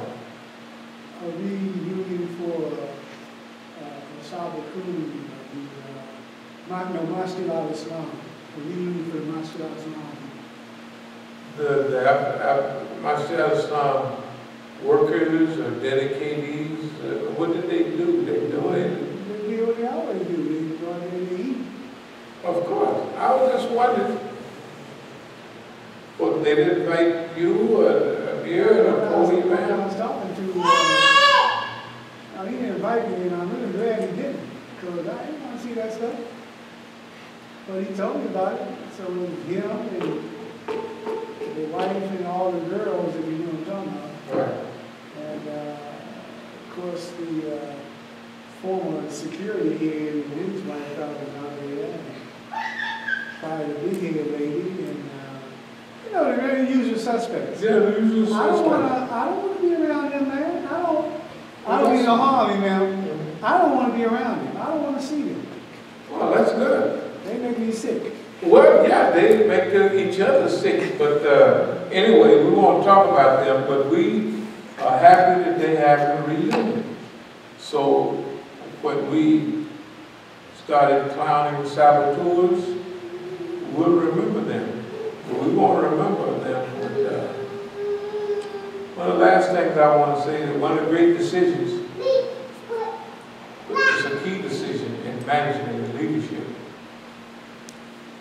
doing things right or doing the right thing. The white man focuses a lot on efficiency and effectiveness, doing things right. You don't know that. We focus on doing the right thing. We talk about evolution. We figure out evolution. We worry about doing things right. No, we don't kill each other. We don't want to mix no concoction and make blow up on us and nothing. But we're not concerned with being perfectionists, that's doing things right. They always focus on doing things right. We focus on doing the right thing. That's why, hey man,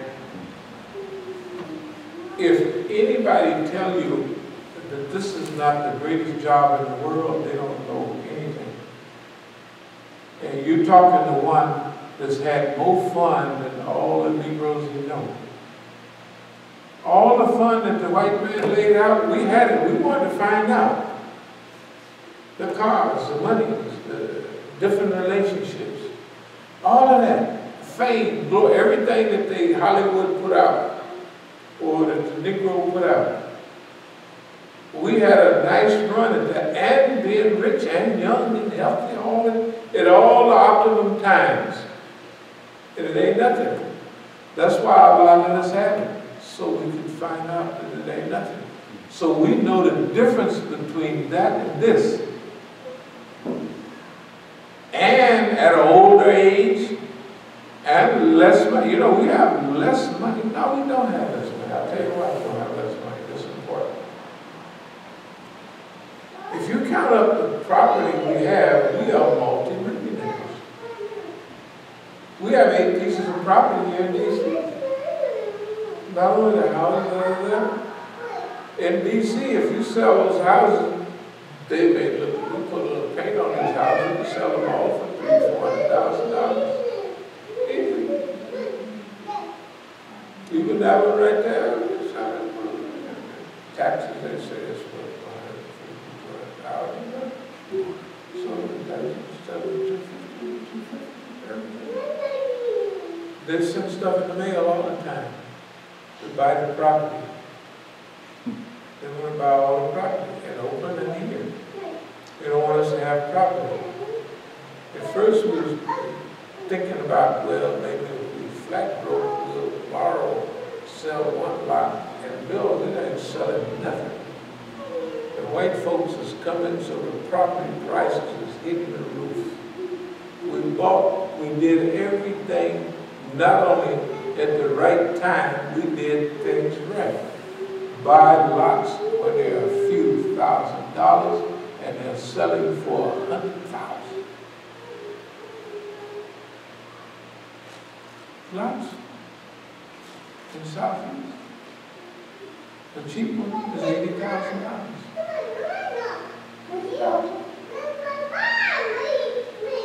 Going up, there was higher than the property.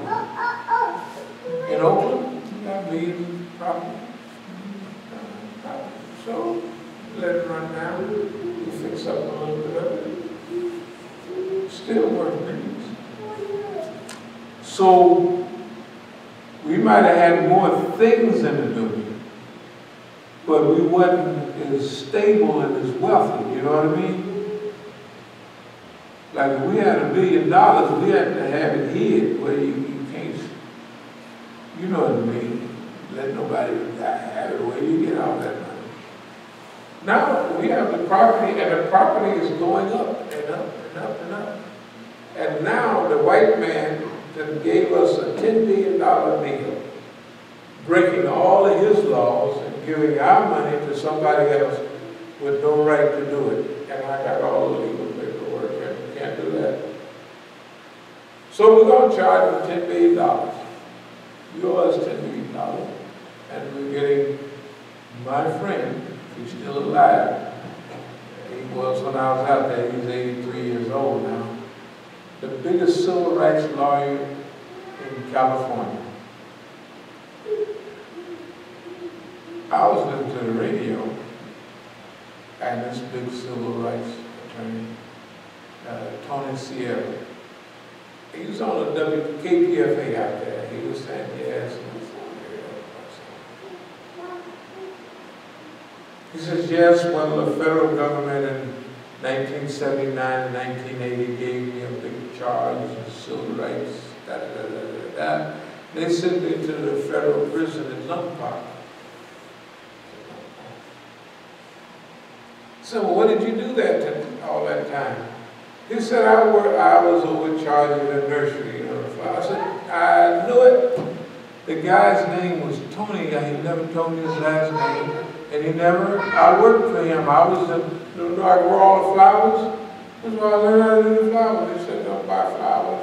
You just take one flower and take the seeds, and you got a million plants. So that's all I do. Tony Sierra, the biggest civil rights attorney. I don't know if you heard about the big case in California. If you was out there, Raymond Shrimp Boy Chow. The biggest case in California. Actually, they lost that case. But I called him, and the secretaries and everybody refused to let me talk to him. I sent him packages, emails, and everything. They blocked everything. Why? Because the federal government told me I'm going to finish it. But now, all that's over. So, you know, they broke the law. They gave our money to the people that's causing trouble, pulling guns, and everybody knows it. Just think. So we have to use the ACLU. So we do our part. We're doing our part, and it's the best time in the world. I just want to mention one more thing. Does anybody remember the movie on the waterfront, or on the waterfront, Marlon Brando? In about 1952, 51, 52. He was sitting in the back seat with one of the crooked promoters with a bandage on his eye. So I don't even know if I saw the whole movie. But he was saying, he had took a dive, right? He was saying, I could have been a contender. Right? I remember that line. That's the way the niggas are. They could have been contenders. They take a dive every time. Then they look at their life in their old age. I could have been somebody. I could have been a contender. I said to myself, I ain't gonna never say that I could have been a contender. They might say, I was a contender. I either won or lost, but I could have been nothing. If I had to jump in the ring and start, so you sit down, let me fight this guy. I don't care. I'm not going to be kept out of the fight. Because I'm going to do like Muhammad Ali. I'm going to say everything that to make you give me a fight. That's what we did with the right man. Everything we said to make him mad. And he made sure we're number one on the list. That's not bad. That's good. You know why? Everybody knows it. Anyway, we'll global focus. Thank you very much for using your very valuable time. The last thing, like Curtis Mayfield said, we are a winner. I'll actually say it the way Islam said, we have won. And the up and coming Super Bowl, we're going to win that too. We're setting them up right now. But we won last decade and a half. That was all the Super Bowl for us. Islamic Bowl, we call it. We won that. We won that. Now we're going around collecting all the ticket money. Because we let everybody in free. On our part, we let everybody in free. So now we're just going around collecting the ticket money. And CNN rights, whatever they call it. So thank y'all very much. Didn't mean I hope that good God Almighty. It's getting on. We need the 3-hour thing. Are there any questions, any comments about anything that was said? Well, we'll close with walas, inshallah. Bismillahirrahmanirrahim. Walas. Inna al-insana lafi khusr. Illa alladhina amanu wa amilu s-salihat. Wa tawasaw bil haqq wa tawasaw bis sabr. Alhamdulillah.